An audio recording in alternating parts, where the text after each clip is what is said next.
Welcome back. I have Melissa Brands here with Equisports. Define the definition. So it really actually was a blending of two companies. Equisports is for equestrian sports. Okay. Blenheim came from, my father actually started the company, big fan of Winston Churchill, who was born in Blenheim Palace. Okay. And so the two kind of joined together and became Blenheim Equisports. And the Equisports obviously describes what we do, which is we put on hunter jumper horse shows in the equestrian world. So. Well, as I had mentioned earlier, we had gone to the rodeo, and it was my first time down there. And, you know, I've driven by the park on many occasions, which is off of Ortega Highway. And is it considered La Pata now? It is La Pata, yeah. Okay, so it's La Pata. So it's that big green area that you see. So tell me how it got started in that location. Well, it's very interesting. It's a lot of people now with the opening of La Pata, more people have become more aware of it. But for the longest time, it was like the hidden little treasure. People would arrive there, and especially in Orange County, to have such a large amount of open space and beauty over there. Right. We started 19 years ago at that location, which is quite a long time now.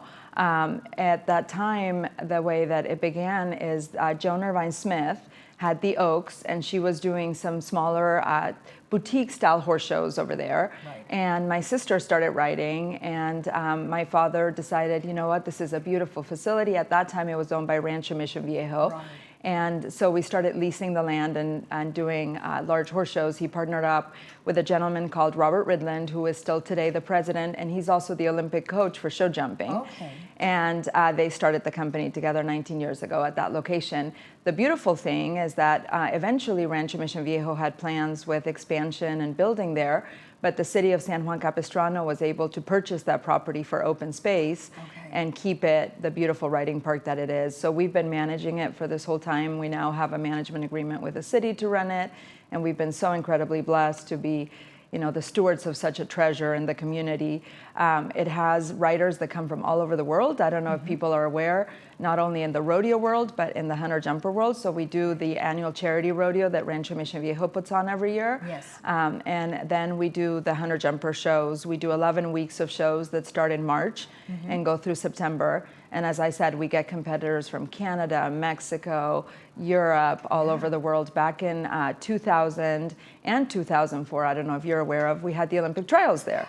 Nice. Which was extremely exciting because it was the first time in 2000 that the trials had been held anywhere west of the Mississippi for show jumping. Yes. So it was a huge thing to have them in San Juan Capistrano. And it's not only a beautiful thing for the community because it brings a lot of visitors and, you know, people stay in the hotels and partake of the town and the surrounding areas, but it brings a beautiful sport for everyone in this area to come enjoy. And our gift to the community is to offer it for free, for people to come spectate. And we do not charge admission for people to come enjoy the shows.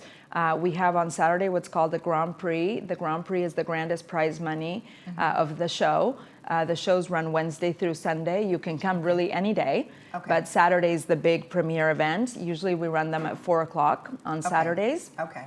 We have a big sign in the corner of Ortega and La Pata that usually gives you the upcoming date. We also have a website that you can visit. I'm sure you put it up there for people to refer to.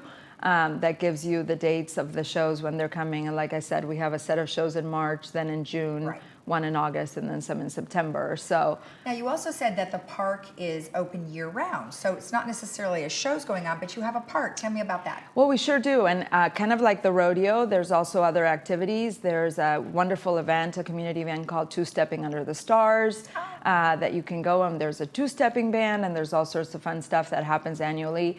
There's an event that we had, Mission Fest, that this year had Dennis Quaid playing at it. Wow. We have soccer tournaments that take place there. We have also county level as well as interscholastic equestrian leagues that are smaller level horse shows for different pathways and different levels.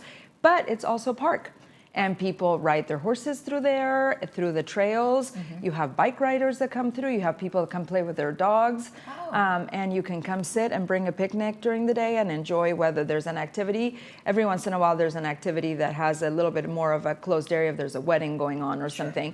But other than that, when there's not an activity that is a little bit more private, you can go sit down. And there's always, it's so large that a little area that you can find and tuck in and take in the piece. It's one of those places that you just walk in and you feel that sense of, oh, I can Yeah, let it all go. It's absolutely And beautiful. yeah, it really is is a nice place, and it's a good size too. And we were talking beforehand, and we were talking about the rodeo, and it had been my first time that I was at a rodeo ever, and I was just astonished and frightened all at the same time. Oh, for but sure. you said even the rodeo is a great thing, but then you should also go to the horse jumping, because you said they jump 5 feet. Yeah, they jump jumps that are almost 5 feet tall. Right. And you see these beautiful, majestic animals that are working as a partner, to the rider. And it's so interesting that people come at first and they're like, I don't know what I'm watching. I don't know what I'm doing. And it's really not a very difficult, it's fun because it's not very complicated. It's very objective. Right. You have to make it through the course without knocking any, what's called the rails down, and a time allowed. So even if you don't have experience, you're not watching for technique or anything like that. They have to stay on, have the obstacles stay intact, and they have a time to do it in. But then as you start getting a following and people go once and they get addicted, you start realizing, oh my gosh, they're counting the steps, and they don't know the course before they enter it, and they have to learn it, and you start understanding the technique that goes into that. And then you realize there's riders that sometimes have 2 horses that they're riding, and the 2 horses are very different, and they have to come up with a different strategy for each horse, because one might have what's called a longer stride, which it might take him 2 steps to get from one jump to another one. The other one might be shorter, so you might need to do 3 steps. Some of them you can cut corners. Other horses are not that good at that. Right. Some are afraid of the water, some aren't. So Because you do have some water.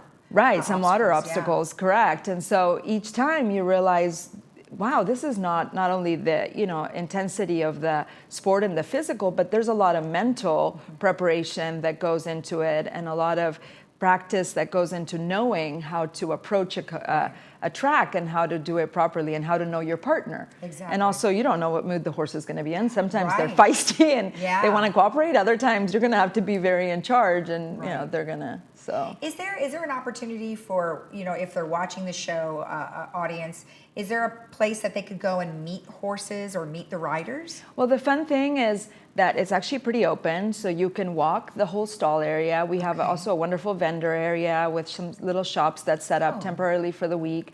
And so you can go, it's very approachable, it's very That's open, great. it's not at all closed up. The only time that the stabling is closed, we have every once in a while what's called FEI shows, and those are internationally recognized federation shows where the stabling is secure due to competition requirements. But other than that, I mean, I always ask people, please be very respectful of the horse and the owner. Don't go feed them anything. Don't touch a horse without asking.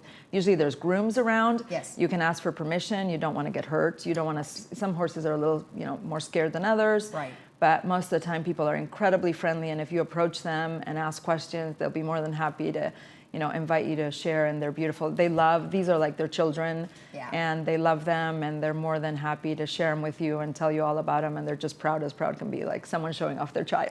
Well, I love So. it, and I really am excited that you were able to come on, because, like I said, we had seen the rodeo, and then I saw that there were so many other opportunities for free. Yeah. And I think that's really key. And it's not that far. It's probably No. a good 15 minutes from here, and super easy access. It is, and we encourage people, again, to bring a lunch with them, make a day out of it. It's a great activity for the whole family. It's a great date activity, and it's something that I encourage people to explore, because I would say, goes far to say, is it's life-changing, because these animals are just so majestic and so beautiful. And you go there and you're like, I had no idea. And they truly are something to be in awe of. So exactly. Well, thank you so much. But thank you for having me. Oh, you're welcome. And I love the fact that you have things year round, and then of course the jumping starts March through September. Is that correct? You got it. End of March, yeah. And then if people would like to know more information, what is the website that they should go to? It's super easy. It's showpark.com. Perfect. So a park that you show at, and you can find there it says for spectators, and it should have some facts and info as well as the dates. And we look forward to hopefully seeing everybody in 2020, including you. I look forward to showing you around. I can't wait. All right. I'll give you the grand tour. I'll take you on a course I like walk. that. I'm going to go on the horse walk. Okay. Yeah, on the But course no jumping. walk. No, course jumping. walk. Yeah, we'll take you on the walk. course walk, but no jumping. We won't make. I'll ask you what jump you would like to jump, but I won't make you. I won't make you write it out. we rode some horses over here at our little equestrian center, and that was plenty. But thank you for the offer. No, my I will pleasure. be out there. Thank you again. Thank you. And remember that the horse shows don't start until March, But until then, you could always enjoy the park grounds. We'll be right back after this.